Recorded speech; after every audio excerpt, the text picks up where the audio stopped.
So in last chapter we studied about discrete numeric functions. So for example, we were studying a discrete numeric function 3 raised to power r for r greater than equal to 0. So this was a discrete numeric function. Now we are studying the concept of recurrence relations. So this word recurrence, we have studied it in C++ and Java also. So what exactly is recursion? Recursion is a way of writing an algorithm or solving a problem where problem itself is fragmented or divided or solved in terms of itself only. So for example, factorial of x is nothing but x multiplied by factorial of x minus 1. So in C++ or in Java we were saying that this fact is a function which is recursive in nature. So there were three main features: that a function will be known as recursive function if this function calls itself first, if there is a particular boundary condition where this particular function call will be stopped. So in case of fact, we know that fact of 0 equals to 1, or we can say fact of 1 equals to 1. This is boundary condition. And third and most important phase was that every call of fact x must be moved towards this particular boundary condition. So x is solved in terms of x minus 1. Fact of x minus 1 will be solved as x minus 1 times fact of x minus 2 and so on. And this x minus 1, x minus 2, x minus 3 at some particular point will move towards 0 and will reach 0, where the call of fact function will stop and we will come back towards calculation of factorial of x. So when we study in mathematics, there are few problems or there are few functions which are seen as discrete numeric functions, but when we see closely, they exactly show a behavior as recursive behavior. So if we clearly see AR equals to 3R, this exactly is a recurrence relation or a recursive function, because AR is nothing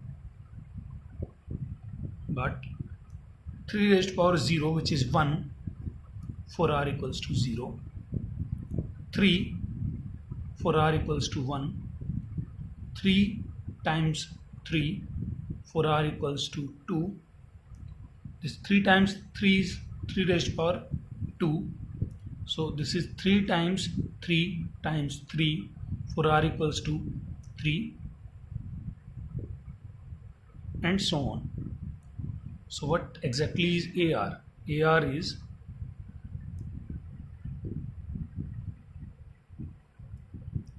three raised to power 0 for r equal to 0, 3 raised to power 1 for r equal to 1, 3 raised to power 2 for r equal to 2, and so on.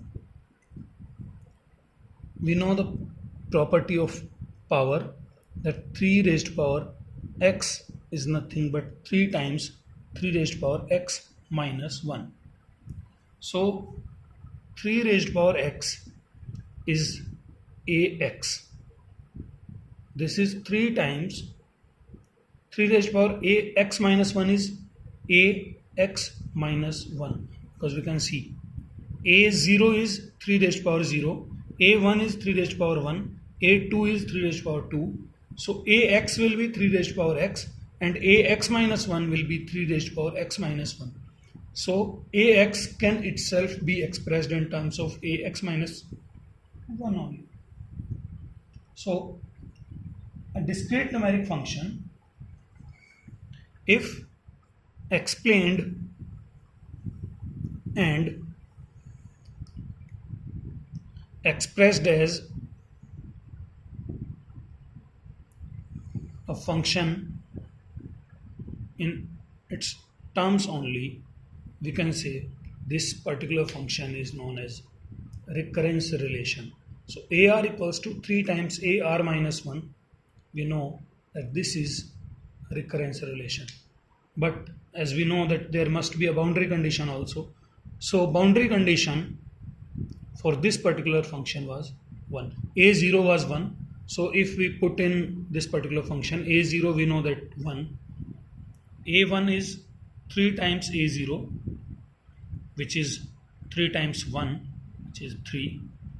A2 is 3 times A1, and A1 was 3, so 3 times 3, which is 9. This is 3 raised power 0, this is 3 raised power 1, this is 3 raised power 2. A3 is 3 times A2, which is 3 times 3 raised power 2, which is 3 times 3 raised power 3. So A0 is 3 to the power 0, A1 is 3 to the power 1, A2 is 3 raised power 2, A3 is 3 raised power 3. So this is nothing, a discrete numeric function AR, where AR is 3 raised power R. So this is a basic introduction about recurrence relations. So clearly saw AR equals to 3 raised power R for R greater than equal to 0 can be termed as AR equals to 3 times A R minus 1, where A0 equals to 1. So this is a discrete numeric function, and this discrete numeric function is now written as a recurrence relation with the boundary condition A0 equals to 1. There are many recurrence relations which are basically generated with help of discrete numeric functions. Say Fibonacci series is a discrete numeric function where the series is written as 1, 1, 2, 3, 5, 8, 13 and so on. So this Fibonacci series can be written as Fr equals to Fr minus 1 plus Fr minus 2, where F0 equals to F1 equals to 1 only. In some books you might be studying that F0 is 0, F1 is 1, and this is the scenario. So every recurrence relation is having a discrete numeric function attached to it, and there is chance that discrete numeric functions can have recurrence relations. But this particular direction is not necessary that every discrete numeric function will be having a recurrence relation. This is not necessary, but every recurrence relation in itself is a discrete numeric function. So you might be clear about that discrete numeric functions can be recurrence relations, but recurrence relations are always discrete numeric functions. And we know that discrete numeric functions are generated with the help of generating functions. So it's not that much clear that there will be a generating function for Fibonacci series or this discrete numeric function Fr, but exactly there is a discrete numeric functions generating function. So this generating function for Fr can be expressed as Fz. So Fr is discrete numeric function, Fz is generating function for Fr. This is 1 minus z square. There will be a time where we will be solving these recurrence relations using generating functions also. We will be solving these recurrence relations in some other manners. We will be studying behavior of discrete numeric functions. We will be studying behavior of recurrence relations. There will be a subset only which we will be studying, like we are not able to study recurrence relations where we can say that AR square equals to AR minus 1 plus 5, or you can say AR equals to AR minus square plus 5. So this is not that much easy to solve. We will be solving recurrence relations where there is no power attached to the terms, and every term will be having only constant coefficients. So in next lecture we will be studying that particular subset of recurrence relations that will be known as recurrence relations with linear coefficients.